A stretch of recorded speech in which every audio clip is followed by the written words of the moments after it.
Hi dear students, today we can see in next topic of first unit barter system. So barter system என்ன பண்டமாற்று முறை.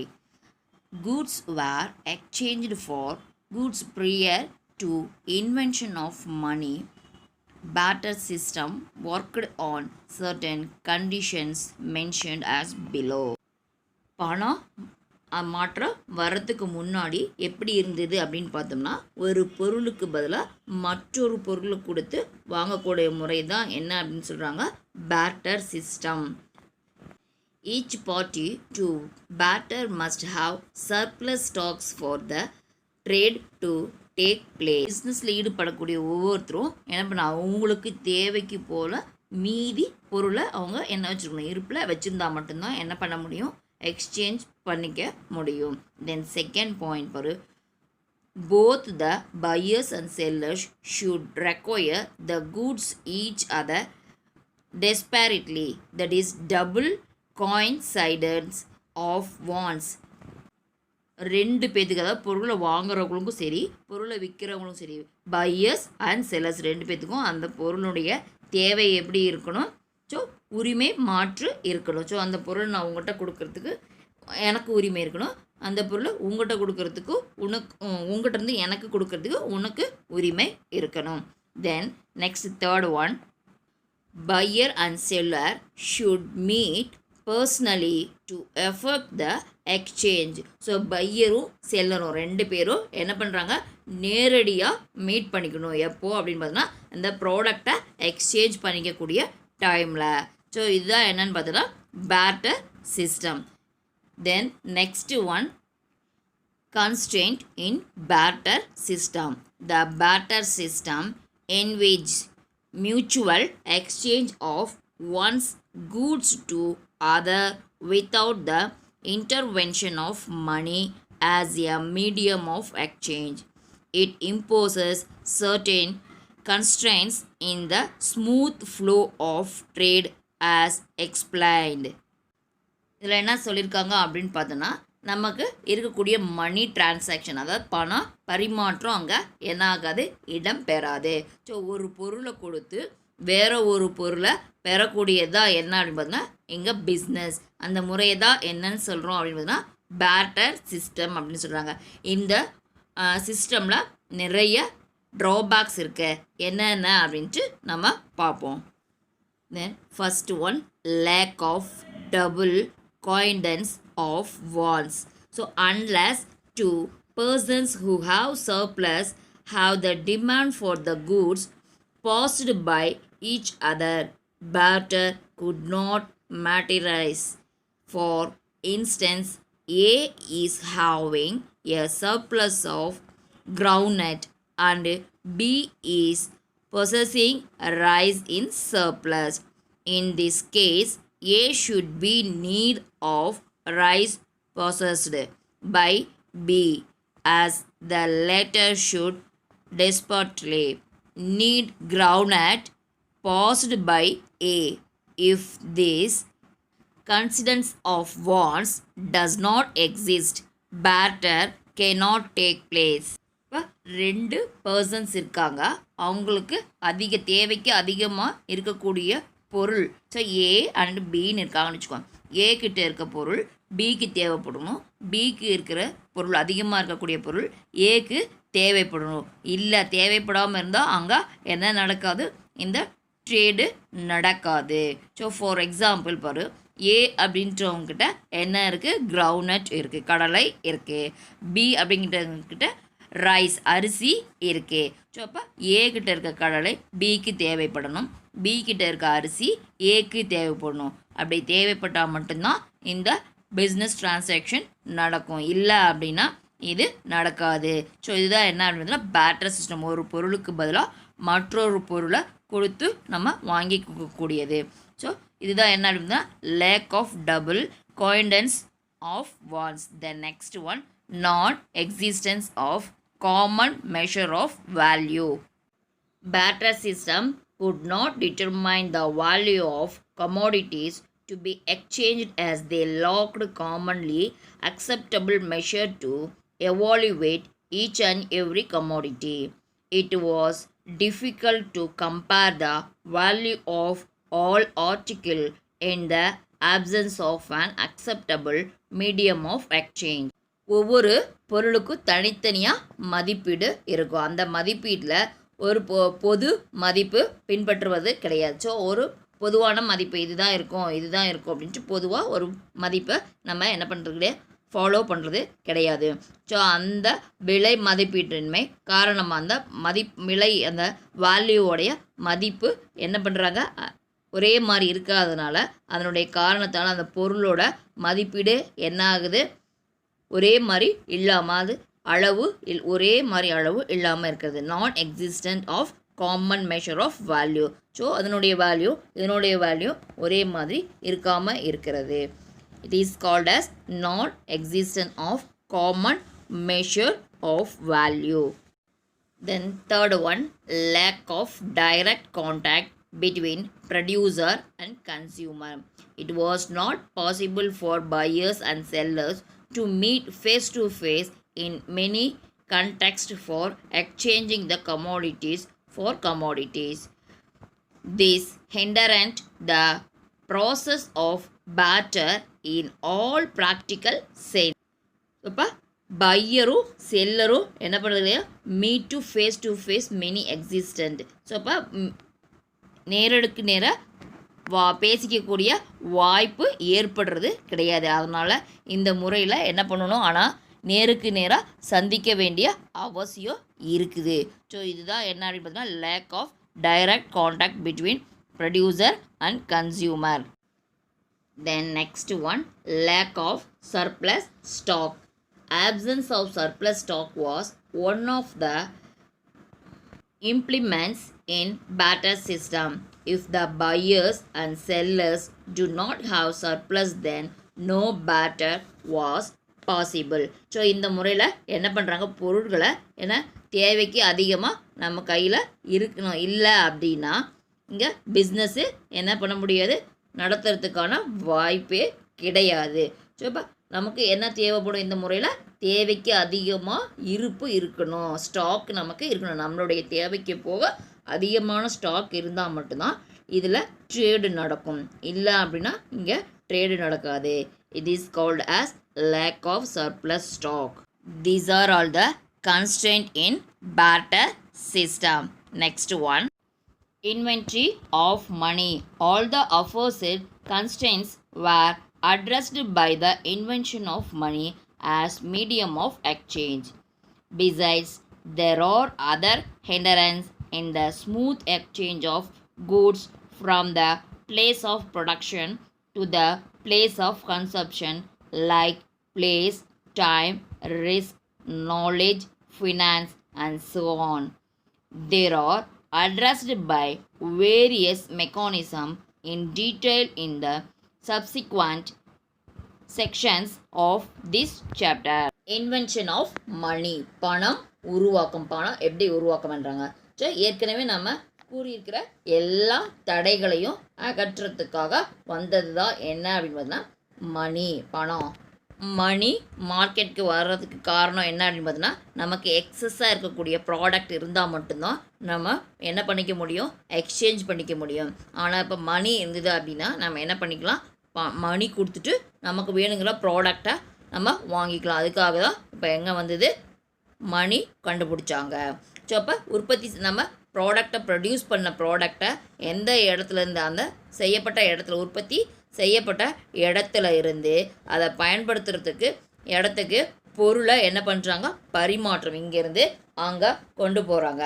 So அந்த எப்போ அப்படின்னு பார்த்தோன்னா அதுக்கு தேவையான இடம், காலம், ஸோ அதெல்லாம் நம்ம தெரிஞ்சு அதுக்கு தேவையான தடைகளையும் அது என்ன பண்ணாங்க, நீக்குனாங்க. ஸோ அதுக்கு என்னென்ன தேவை, எவ்வளோ இடம் வேணும், எவ்வளோ இங்கேருந்து அங்கே கொண்டு போகிறதுக்கு எவ்வளோ காலம் வேணும், அந்த ப்ராடக்டை விற்கிறதுக்கு எவ்வளோ காலம் வேணும், அதுக்குண்டான தடைகள் என்னென்ன இருக்குது அதெல்லாம் நம்ம இது பண்ணிவிட்டு அதுக்கு என்ன பண்ணாங்க, இதை பணம் கண்டுபிடிச்சாங்க. ஸோ இப்போ நடைமுறையில் இருக்கிறது என்ன, மணி டு கமாடிட்டி. ஆரம்பத்தில் எப்படி இருந்தது barter system, commodity to commodity இருந்தது.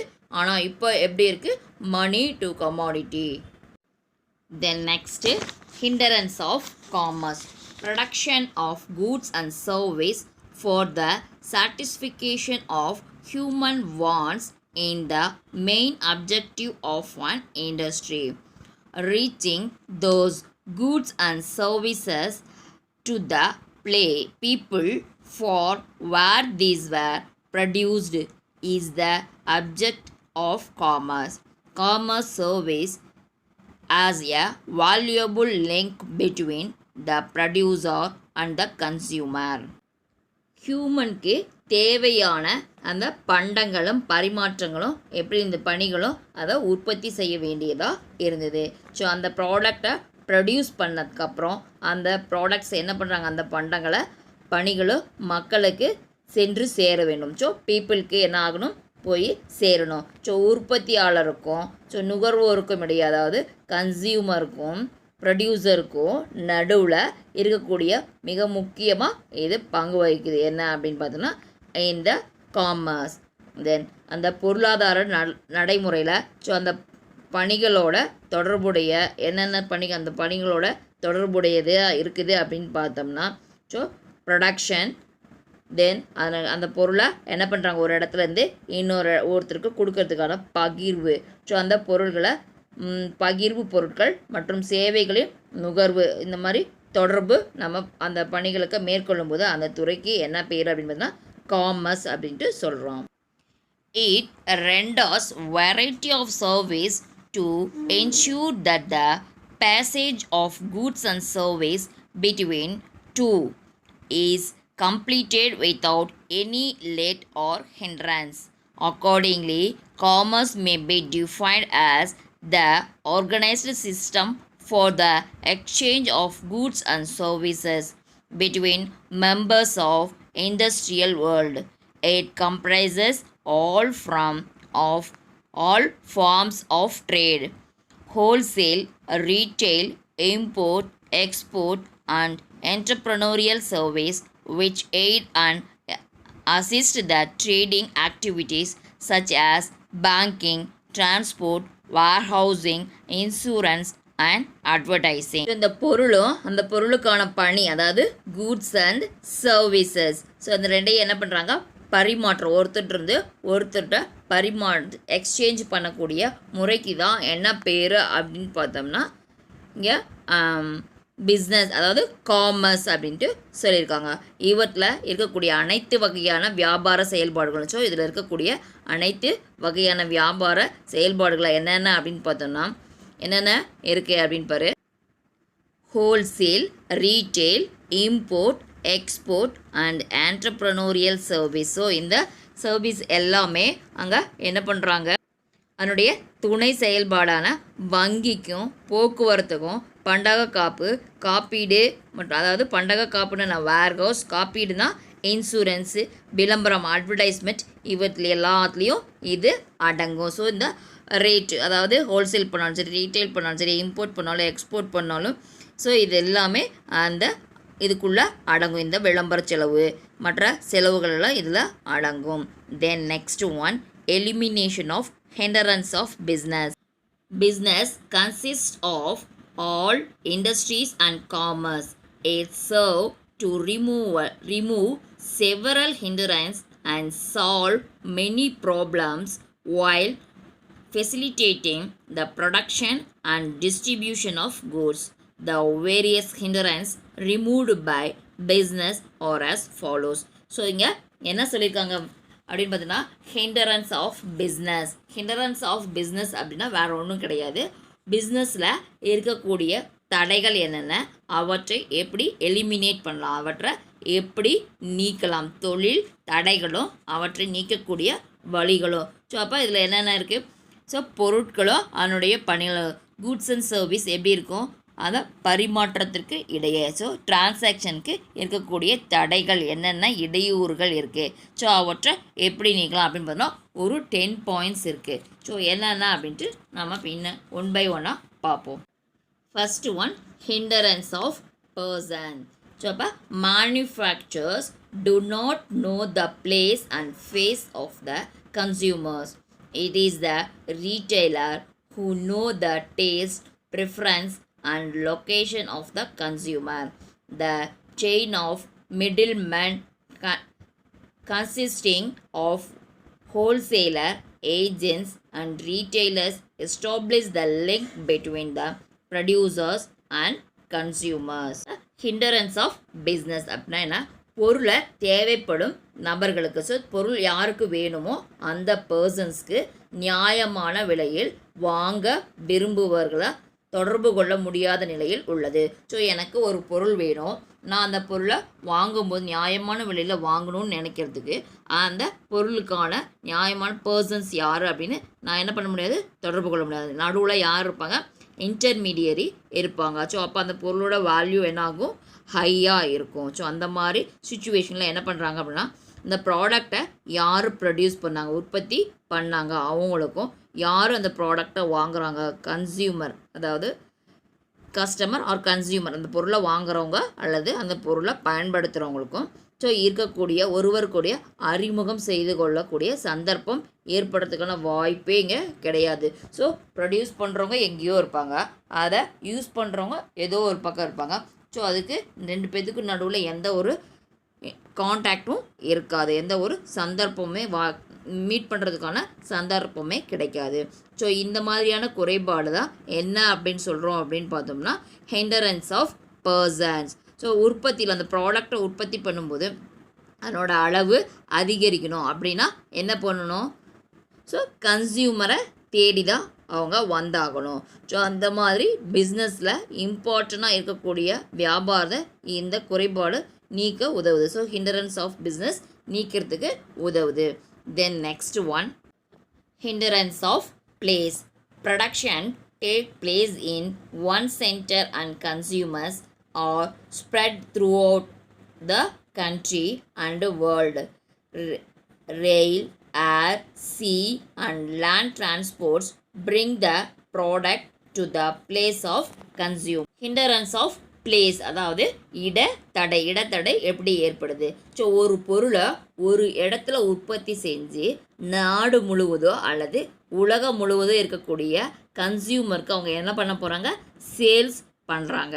ஸோ அது எப்படி சேல்ஸ் பண்ணுறாங்க அப்படின்னு பார்த்தோம்னா ரெயில் மூலமாகவும், அதாவது ஏர் மூலமாகவும், ஏர்போர்ட் அல்லது ஏர்வே மூலமாகவும், அண்ட் தென் சீ போர்ட், கடல் வழியாகவும் அவங்க என்ன பண்ணுறாங்க. மற்றும் அது மட்டும் இல்லாமல் டிரான்ஸ்போர்ட் எப்படி, நிலம், ஸோ ரோட்வே மூலமாகவும் அவங்க யாருக்கு, கன்சியூமருக்கு பொருளை கொண்டு போகிறாங்க.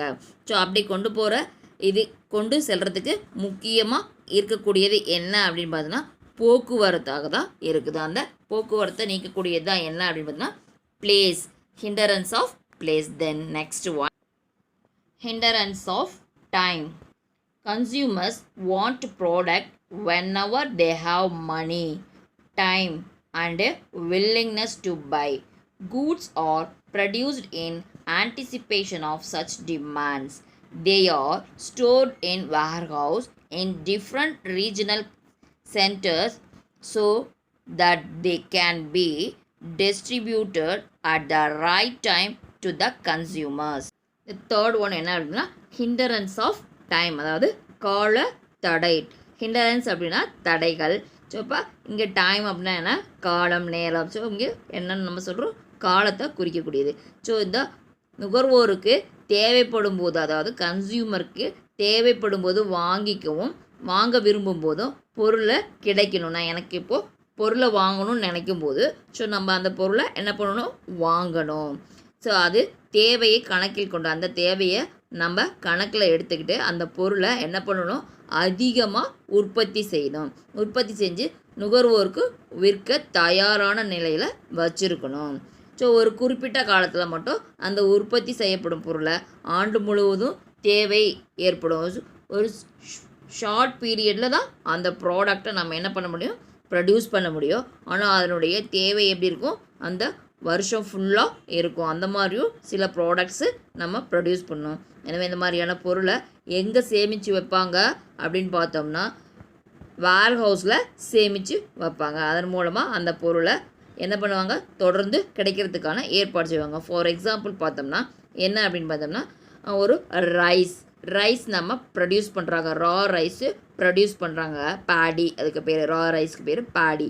ஸோ அதை ப்ரொடியூஸ் பண்ணும்போது என்ன பண்ணுறாங்க, ஒரு குறிப்பிட்ட சீசனில் மட்டும்தான் அந்த ப்ராடக்ட்டை நம்ம என்ன பண்ண முடியும், ப்ரொடியூஸ் பண்ண முடியும். ஆனால் அதை என்ன பண்ணணும், வருஷம் ஃபுல்லாக அதை நமக்கு தேவைப்படுது. அப்போது அந்த மாதிரியான இதை என்ன பண்ணுறாங்க, சேமித்து வைக்கிறதுக்கு ஒரு இடம் தேவைப்படுது. அதுதான் என்ன அப்படின்னு பார்த்தோம். அந்த இடத்துக்கு பேர் தான் என்ன அப்படின்னு பாரு, warehouse. Then next one, hindrance of risk of deterioration in quality.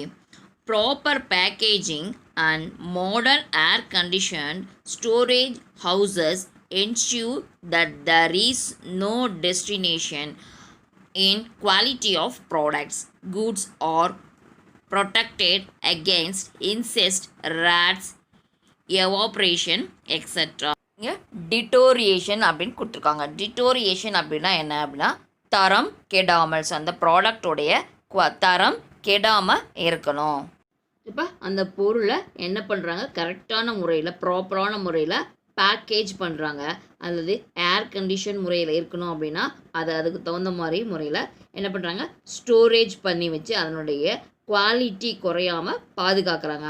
அந்த பொருளை என்ன பண்ணுறாங்க, பூச்சிகளோ இல்லது எலியோ என்ன பண்ணுமா அது அல்லது ஆவியாக போகுதோ அந்த மாதிரி இல்லாமல் எந்த இதுக்கு இடம் கொடுக்காம அதை பாதுகாப்பு பண்ணி வைக்கிறாங்க.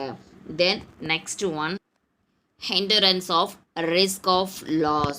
Fire, theft, food and accidents may bring huge loss to the business.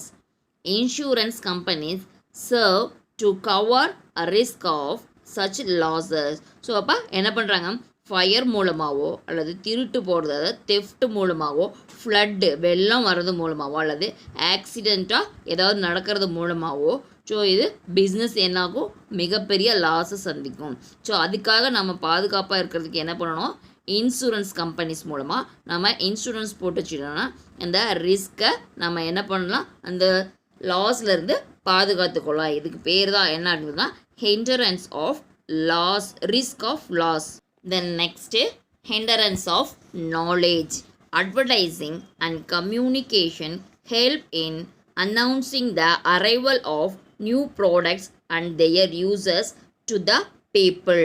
So இப்போ மார்க்கெட்டில் என்னென்ன ப்ராடக்ட்ஸ் இருக்குது அப்படின்னு தெரியாத காரணத்தால் அதனுடைய பொருளை அந்த தரத்தை பொருளுடைய தரத்தை மக்கள் தெரிஞ்சிக்க முடியாமல் போயிடுது.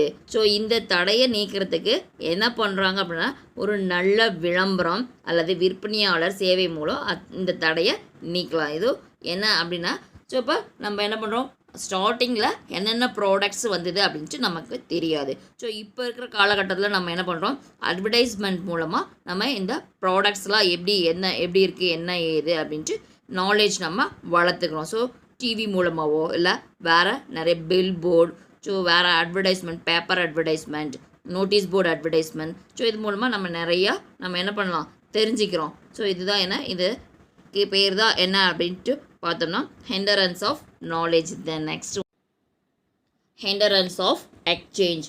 Money functions as a medium of exchange and enable to the buying and selling of any product or service by payment of right price. So அப்போ பணத்தை நம்ம என்ன பண்ணுறோம், ஸோ இந்த பரிமாற்றத்தில் அந்த ப்ராடக்ட்ஸை எக்ஸ்சேஞ்ச் பண்ணுறதுக்கு முக்கியமாக பங்கு வகிக்குது.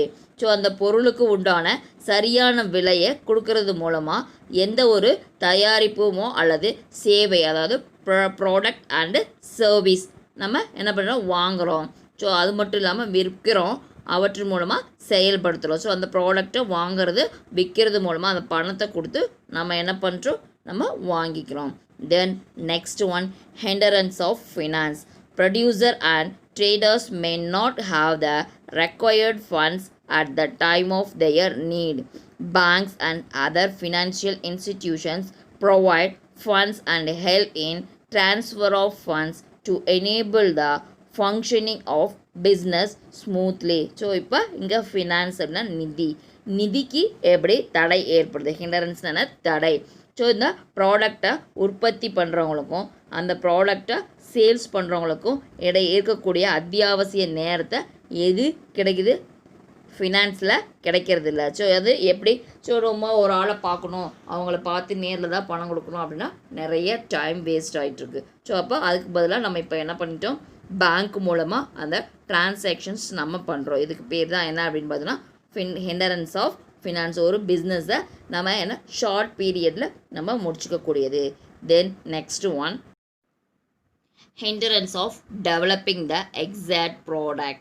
Research and development helps in developing the exact product or service which can satisfy the specific wants of consumers and thus improve the standard of living of the people. பொருட்களை துல்லியமாக தயாரிக்கிறதுல என்னென்ன தடைகள் இருக்குது அப்படின்னு பார்த்தோன்னா ஆராய்ச்சி செய்கிறது மூலமாக ஸோ கன்சியூமருடைய தேவையை அறிஞ்சு அவங்களுக்கு தரமான பொருளை நம்ம வழங்க முடியும். ஃபார் எக்ஸாம்பிள் நம்ம என்ன பண்ணுறோம், ஒரு ப்ராடக்டை சேல்ஸ் பண்ணுறோம். ஸோ அந்த ப்ராடக்ட் சேல்ஸ் பண்ணோடனே அந்த கன்சியூமர்கிட்ட நம்ம என்ன பண்ணுவோம், அந்த ப்ராடக்ட்ஸை பற்றின டீட்டெயில்ஸ் கேட்போம். ஸோ அந்த டீட்டெயில்ஸில் என்னென்ன அவங்க சொல்கிறாங்க, ஸோ அந்த டீட்டெயில்ஸில் அவங்க என்ன நம்ம கேதர் பண்ணுவோம். ஸோ சயின்டிஃபிக்காக நம்ம அதில் ஏதாவது ப்ராப்ளம் ரிசர்ச் பண்ணி நம்ம அதை எப்படி அந்த ப்ராடக்டை டெவலப் பண்ணலாம், ஸோ ரிசர்ச் பண்ணுறோம் ஃபஸ்ட்டு. ஸோ இதில் இந்த மாதிரி இந்த ப்ராடக்டில் இன்னும் கொஞ்சம் இது இருந்தால் நல்லாயிருக்கும், ஸோ இது குறைவாக இருந்தால் நல்லாயிருக்கும் அப்படின்னு நிறைய கஸ்டமர்ஸ் அவங்களுடைய ஒப்பீனியன் சொல்லுவாங்க. அதுக்கு தகுந்த மாதிரி அந்த ப்ராடக்டை என்ன பண்ணுறாங்க, சேஞ்ச் பண்ணிக்கக்கூடியது. Then next, hindrance of both selection and delivery at doorstep. E-commerce enable the consumer to select the product in the website, place online orders and make payment after receiving the product at the doorstep. ப்ராடக்டை நம்ம produce பண்ணியாச்சு. So எப்படி அவங்களுக்கு sales பண்ணுறாங்க அப்படின்னா அவங்க வீட்டு வாசலுக்கே கொண்டு போய் நம்ம சேல்ஸ் பண்ணக்கூடியது. அதுதான் இப்போ நவடேஸ் இருக்கக்கூடியது என்ன அப்படின்னா இ-காமர்ஸ், என்ன இ-பிஸ்னஸ். ஸோ இதெல்லாம் என்ன அப்படின்ட்டு பார்த்தோம்னா நம்ம ஆன்லைன் மூலமாக ஆர்டர் பண்ணி வெப்சைட் மூலமாகவோ இல்லது வேறு அப்ளிகேஷன்ஸ் மூலமாகவோ ஆர்டர் பண்ணி நம்ம ப்ராடக்டை நம்ம வாங்கிக்கிறது. ஸோ இ-காமர்ஸ் அப்படின்னா என்ன அப்படின்னு பாரு, அதன் மூலம் பொருட்களை வீட்டில் இருந்தே வாங்கிறதுக்கு ஆணை பிறப்பிக்கலாம். ஸோ வீட்டில் இருந்தே அந்த பொருளை வாங்கிறதுக்கு நம்ம ஆர்டர் பண்ணலாம். ஸோ எப்படி ஆர்டர் பண்ணலாம் அப்படின்னு பார்த்தோம்னா அது எதன் மூலமாக ஆர்டர் பண்ண போகிறோம் நம்ம அப்படின்னு பார்த்தோம்னா online, through online make payment after receiving the product. நம்ம அந்த ப்ராடக்டை ரிசீவ் பண்ணதுக்கு அப்புறமா நம்ம அதை என்ன பண்ணலாம், பேமெண்ட்டு பண்ணலாம். ஸோ இப்போ இருக்குது நவடேஸ். அதுக்கு எக்ஸாம்பிள் நிறைய இருக்குது, Flipkart, Amazon, so eBay, like that நிறைய இருக்குது ஆன்லைனில் நம்ம ப்ராடக்ட்ஸை வாங்கிறதுக்கு. இதுவும் ஒரு தடை அப்படின்னு சொல்லியிருக்காங்க. தீஸ் ஆர் ஆல் த, இதெல்லாம் தான் என்ன அப்படின்னு பார்த்தோம் அப்படின்னம்னா elimination of hindrance of business. So அந்த பிஸ்னஸ்க்கு என்னென்ன தடைகள் இருக்குது, அந்த தடைகளை எப்படி நீக்கணும் அப்படிங்கிறதுக்கான வழிமுறைகள் தான் இந்த 10 பாயிண்ட்ஸோ. இதோட இந்த ஃபஸ்ட்டு சாப்டர் முடிஞ்சிருச்சு. நம்ம நெக்ஸ்ட் கிளாஸில் நெக்ஸ்ட் சாப்டர் பார்ப்போம். Okay, see you in next class.